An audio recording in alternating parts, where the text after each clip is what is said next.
Welcome to the Unstuck Church Podcast, where each week we're exploring what it means to be an unstuck church.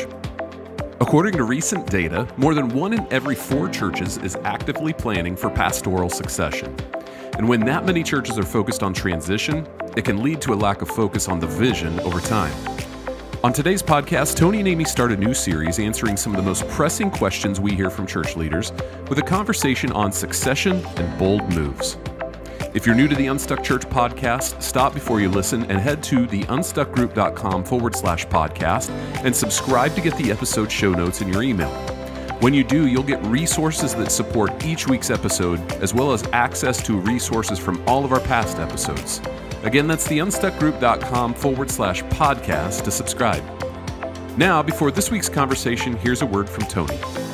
PlainJoe, a Storyland Studio, partners with churches, nonprofits, faith-based organizations, and educational environments to create unforgettable strategic, digital, and spatial stories that lift the spirit. Through architecture, branding, interior design, website development, themed environments, and more, PlainJoe champions churches as sacred storytellers and collaborates with a wide range of world-changing people and organizations. To learn more about working with PlainJoe's team of down-to-earth specialist architects, strategists, artists, and problem solvers, visit plainjoestudios.com/getunstuck.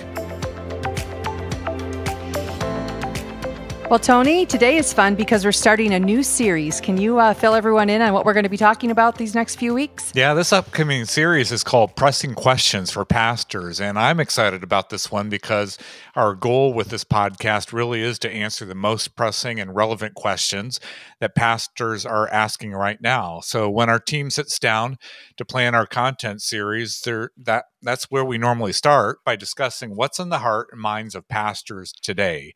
And of course, we mostly hear that through our work on the ground consulting with churches every week. So the first 3 episodes of the series will be answering some of the known questions pastors are wondering about in the season, but we're also going to open things up for our listeners for the final episode of the series and do more of a kind of a rapid fire Q&A in that final episode, Amy. Yeah, I'm looking forward to that episode. Those are always fun. So for our listeners, if you'd like to submit questions for that rapid fire Q&A, you can do so by tagging us on social media at Unstuck Group, or by emailing your question to Tony at theunstuckgroup.com. And we'll sort through those. It'll be a fun episode.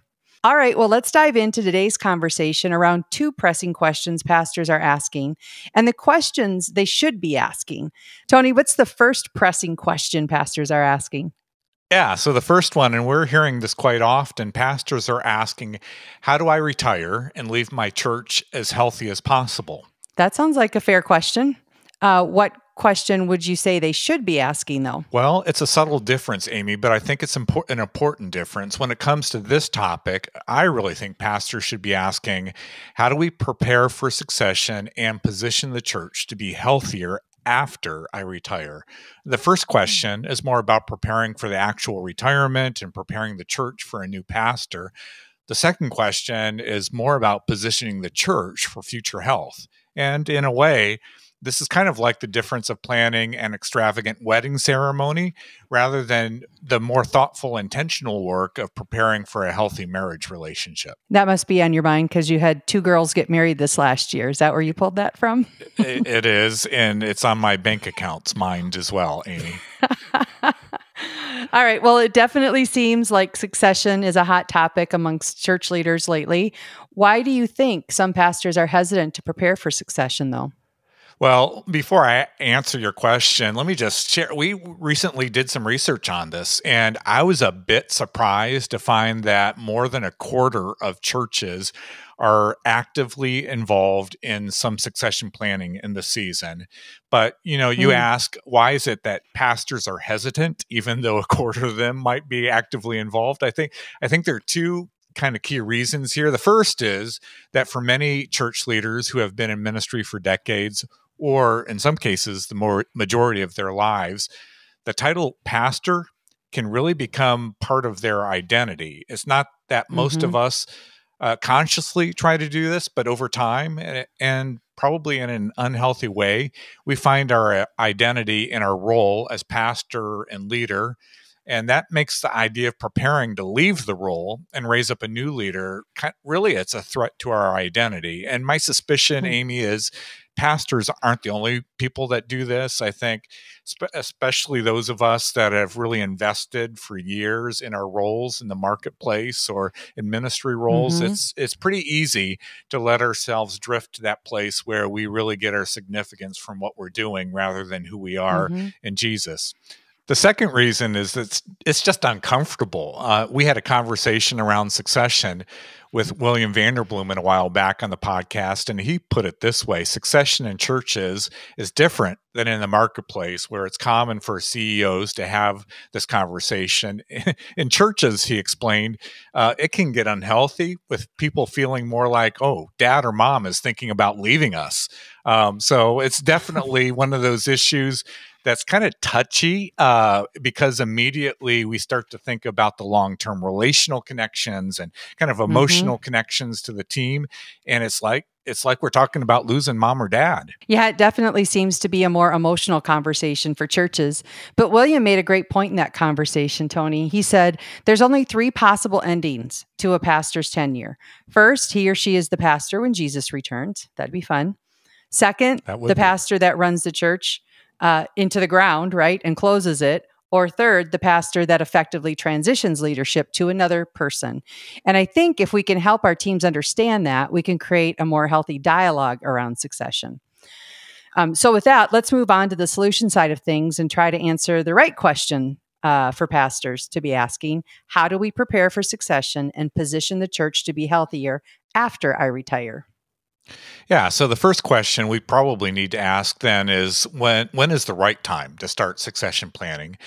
And, the answer to this is probably yesterday or sooner rather than later. In fact, the quicker pastors can orient to the idea that we really are interim pastors, all of us, we're all acting pastors, meaning we won't be around forever.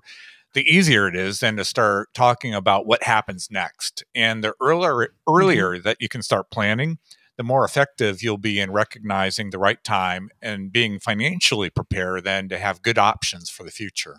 Okay, so first recommendation, start yesterday, or at least start today. What else? Yeah, well, Tim Selleck was a pastor that we worked with several years ago. He's former lead pastor of The Crossing out in Southern California. And he wrote an article for us once on this topic, offering 5 kind of mantras or statements for pastors who are trying to wrap their minds around succession. And his 5 statements were these. First, I will approach my position with the understanding that I am the acting senior or lead pastor of my church. His second statement was this: I will operate with the spirit and attitude of faith, not fear, regarding the future. The third statement he offered was, I will communicate a clear path and plan with a concrete time frame. And what I'm learning from pastors is actually putting a time frame on it, Amy, is really critical. His fourth statement is, I will demonstrate a rigorous commitment to and trust in my successor. Paul demonstrated this in how he talked about Timothy. But this is us really not only pouring into and learning through over time how to really trust the person that we're handing leadership off to, but it's really part of our responsibility then to really demonstrate our commitment and trust to that successor as well. And then the fifth statement, I will invest relationally and experientially in the life of the incoming successor. And I love that framework. So let's dive into each of these points just a bit further. Again, number 1, I will approach my position with the understanding that I am the acting senior lead pastor of my church, and Jesus is the only constant in the church. Every other leader is an interim. That's why it's important to communicate the temporary reality of your tenure to your board, to your staff team early on, and often. We need to communicate this often to the team. The success and health of our church doesn't rise and fall on our leadership. This is a work that Jesus is doing through our church, through our ministry. The second one, I will operate with a spirit and attitude of faith, not fear. And this goes back to why. It's why most pastors avoid talk about succession. First, I mean, everything about succession can be emotionally challenging, and we alluded to that a bit ago. And if we have not planned well, then maybe there's also some financial apprehension. And this is why simple conversations in boardrooms or executive team meetings can cause anxiety around succession. But because we're talking about the unknowns rather than the knowns in many instances. Yeah, I think that's yet another reason to begin planning earlier rather than later. If we haven't made an exit plan for leaving and or made a plan for what's next, it's much easier to let fear and anxiety creep in. What's the next mantra, Tony? Yeah, the third one that Tim offered is that I will communicate a clear path and plan with a concrete time frame. And the path, the plan, and the time frame of succession will look different for every church. So there's no one size fits all that we can recommend. I will make one recommendation, though, and that is that the existing pastor needs to figure out what's next before they reach the end of their ministry season. At 80, God moved Moses where he could use him, and you may have knowledge at 20, but wisdom comes with age. So getting a clearer picture of where God is calling you to go rather than where you're leaving from definitely makes this process a lot easier. Hey, Tony, a book that I've really enjoyed, and I know you're a fan too because you gave me the book, is the book From Strength to Strength by, I think it's Arthur Brooks. In the book, he describes how our minds decline with, it's bad news, isn't it? How our minds decline with age as we shift from this fluid intelligence to crystallized intelligence, which lends itself to more of an equipping, mentoring capacity. And I think that's a great read for pastors who are trying to answer the question of how God might use them next as they leave a more formal leadership role. Yeah, that's definitely right, Amy. And actually, I think pastors, we have a lot more flexibility of leaning in to that crystallized intelligence and all the opportunities that come with it compared to a lot of other professions in the world around us.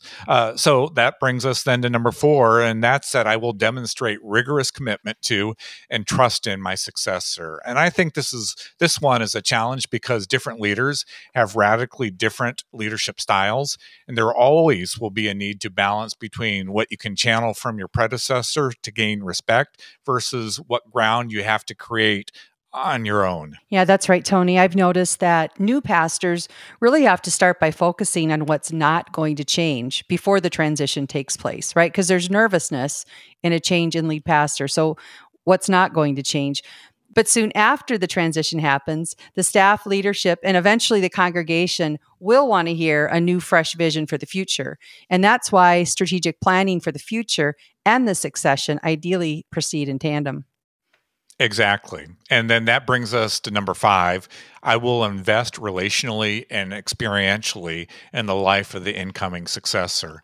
So successful transitions in leadership in churches greatly depend on sharing common DNA. And that's why we recommend you find someone on the outside early and work together for maybe 5 to 10 years as you're working through this process.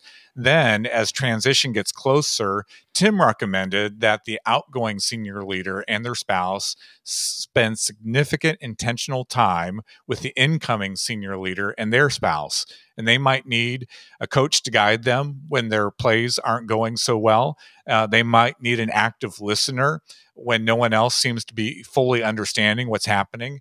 But this gets developed during the transition process and is part of the preparation for success, both now and then in the future after the transition has actually happened. You know, Tony, we had a call with some great leaders a couple of days ago, and one of our former team members, Michael Moore, has transitioned, right, from being the executive pastor at his church to the lead pastor. And you remember what he said? Maybe you'll remember it better. He was saying something to the effect of, you can read all the books you want on parenting, but when you become a parent, it's a whole new ball game. And that's what he was saying about being the lead pastor. I mean, his father was a lead pastor for years. He had lots of time to prepare, but once he was the lead pastor, it was a new ball game. And so those mentors around you for that new successor seem to be really important. You agree? I agree. And Amy, we've through the years seen some fantastic succession stories. I mean, the story of Tim and Andrew and at the Crossing is just one example of that.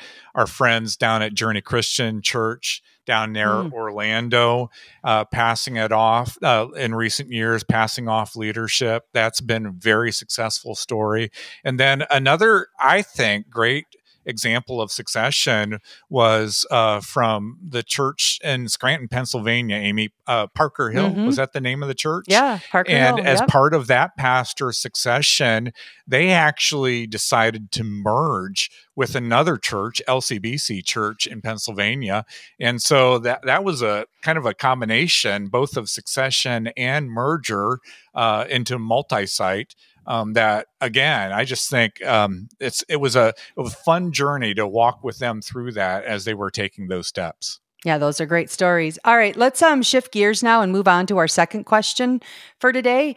And the question is, how do we refresh vision? And again, that sounds like a pretty good question to me, but what question do you think they should be asking instead, Tony?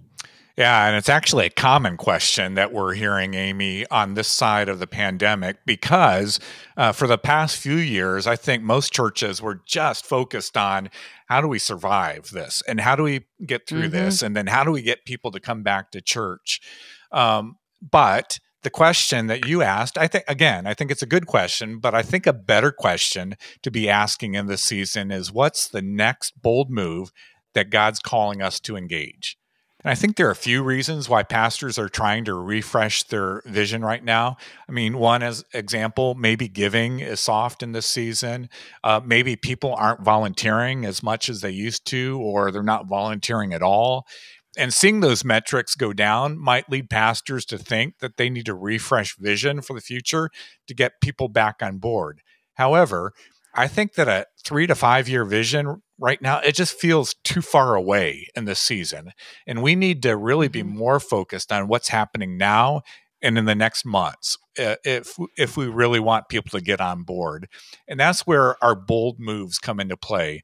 Vision statements are often, we find in working with churches, kind of just a restatement of the mission statement, which is not a bad thing. Instead, though, we think what you really need is kind of a one-page document in writing that highlights the bold move or the bold moves that you're sensing God has for your church in the future. And it's important that you not only describe clearly as possible what the bold move will look like, but you also need to address why is it? Why is it that we're engaging this move as a church? And why do we believe God wants us to pursue this vision and these specific bold moves? Yeah, I agree, Tony, but it feels like this isn't on the radar of most pastors right now. What do you think are some of the reasons why churches aren't making bold moves in this season? Yeah, Amy, I think the first reason maybe is that they're just too busy. We're too busy doing what we've always done. And if we're not careful, kind of that whirlwind of ministry, the day-to-dayness of ministry will fill every minute of every day. And that it never fails. It never stops. Ministry never stops. And because ministry never stops, and because ministry is all about people, ministry definitely will never stop, because people come with opportunities and challenges. And the more people we engage in the mission of the church, the more ministry there is to be done. But before long, we could find ourselves doing what the church has always done. And if we never take time to pause and ask, is what we're doing today having the impact that God intended for our church to have? Or does God have something more, something greater? If we're so busy doing what we've always done, it's very difficult to pull back and imagine what more God might have for us if we start to pursue his vision for the church going forward. That's so true. We can't wait for time to open up in our schedules to assess how our strategies are working. And we can't wait to complete every task before we dream about the future. We have to discipline ourselves to create space to make this happen. 4DX, great book. If you haven't read it, listeners, great book to read. But they often say you need to spend 80% of your time working, in your ministry, but you need to put 20% of your time working on your ministry. So good point, Tony. What's another reason you think churches aren't making bold moves? Yeah, Amy, I think another reason that churches don't make bold moves right now is they're not intentional about the team of leaders around them. Churches tend to hire people to do ministry. And when you hire doers, things get done, but it's usually the same thing that gets done over and over and over again. That's because doers like completing tasks and then waiting for their next assignment. Leaders, on the other hand, think about the future and how the future should be different than it is today. They create, they dream, they embrace change, and they want to have a voice in the conversations about that future change. Yeah, that's right. And change can't happen if we're the only ones pushing it. If you want to make bold moves, you need other leaders around you, and you'll need people who come with different perspectives. You'll need their unique experiences, right? Their fresh ideas. And we probably won't make bold moves if we don't collaborate with others who can stretch our thinking a little bit. What else, Tony? What else is a reason why we're not making bold moves right now? Yeah, Amy, I just think sometimes we're waiting for perfect conditions. I love this verse. This is from Ecclesiastes. King Solomon said, "Farmers who wait for perfect weather never plant. If they watch every cloud, they never harvest." I can honestly say that I've only had one instance in my life, Amy, when I was 100% sure I was about ready to make the next bold move, the next right decision. And that's when I asked Emily to marry me. And every other instance, including moving, taking new jobs, having children, having more children. At best, I think I was maybe 75% confident that I was making the right decision. And sometimes that wasn't enough. I mean, if you're always waiting for the perfect conditions and 100% guarantees that this is what's next, you will never take the steps that God wants you to take. So God will prompt us to make bold moves. And if they align with God's word and the wise counsel of others, we need to lean in and press in on those opportunities to engage those bold moves. You're sort of wearing your Pastor Tony hat today. You're getting in that mode. All right. Amen to that. Maybe I should throw that in there. What's the final reason church leaders hesitate to make bold moves? I think the final reason might be that we're insecure leaders. Pride, let's be honest, pride is a dangerous thing. And we often think of power-hungry, arrogant leaders as dealing with pride issues. Their ego may be more evident, but timid and insecure leaders wrestle with pride issues as well. And we assume we have control when God is in control. We think we're responsible for building the church when we all know it's God who builds the church. And because we think we can control more than we do, sometimes we hesitate to make bold moves. We fear the failure that might happen. We don't want others to find out that we don't know what we're doing, as if we're the only leaders who don't know what we're doing. So here's my advice. If it's not God's plan, you should be insecure. If it doesn't align with God's word, you should really be insecure. If you haven't received good counsel and coaching, you should be insecure. But if you're only afraid to make a bold move because it might fail, well, that could be pride talking. I think that's really convicting, Tony. No one is saying that making a bold move is easy, but if our current strategies aren't working, then we can't expect different results if we're unwilling to approach ministry differently. Well, hopefully that's enough of a compelling case for why we need to make bold moves right now. But could you start to unpack how churches can go about, determining what their next bold moves are? Yeah, Amy, I love this part of the Unstuck process because weeks in advance, we encourage teams to begin praying, dreaming together, having conversations internally among the different leaders, and then coming together when we're on site with that team to kind of talk through and continue to dream about all that God might have for the church moving forward. And then we work with the team to take all of those great ideas and narrow them down. Maybe it's just one or two specific bold moves that we think the church needs to engage in the coming months in order to move the mission of the church forward.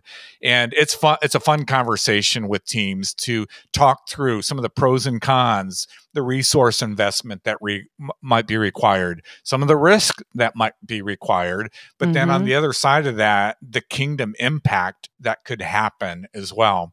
And it's one of the reasons why I just love getting to do what we get to do, Amy, because even the healthiest churches, I really do believe every healthy church needs to have one key bold move in front of them to keep them pressing forward in the mission God's called them to. And the reason why I say that is if it's a bold move, it's bigger than anything that any one of us could accomplish in our own effort.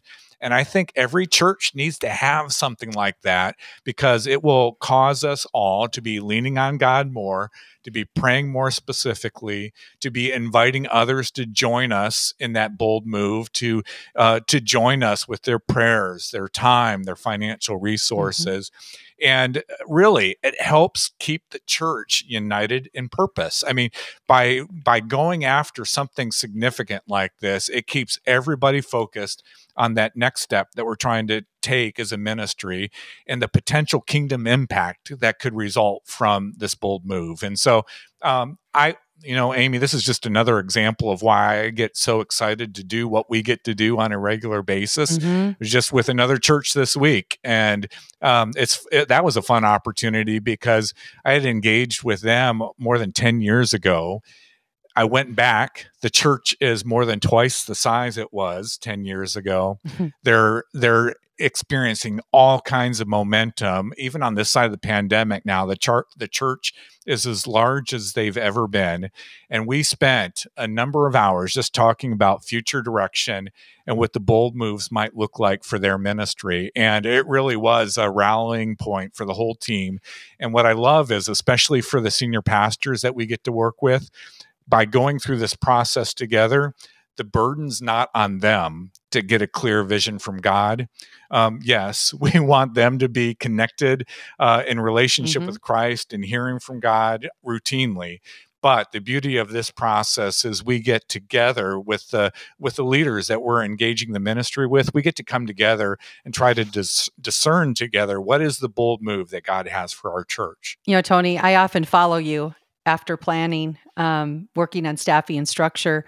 And I can always tell the team that has landed on their bold moves because you talk about it rallying them. Yes. It's energizing. They're excited about it. And you often say, the right bold move, the right vision rallies not only your time, but your prayer life, your financial resources. I was just with a church in Indiana, and they have such a bold vision of where they're going. And that whole team, they're pulling together. They're all united. They're not scattered in their activities. They're all united around where they're going. So great example.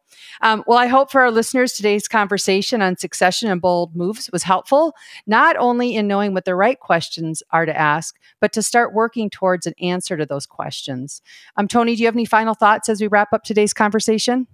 Yeah, Amy, one of the pressing questions we're hearing from a lot of pastors right now is, how do I re-engage and rally people around a clear, compelling mission again? And because we feel this is such an important question, we're going to be dedicating an entire webinar to this. On June 29th, I want to invite you to join us for a free webinar on how to re-engage your church in the mission.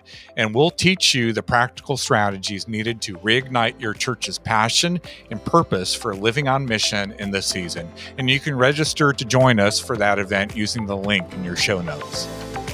Well, thanks for joining us on this week's podcast. Like Tony mentioned, we'd love to have you join us on our upcoming webinar on June 29th. To register, download the show notes at the unstuckgroup.com/podcast. Next week, we're back with another brand new conversation. So until then, have a great week.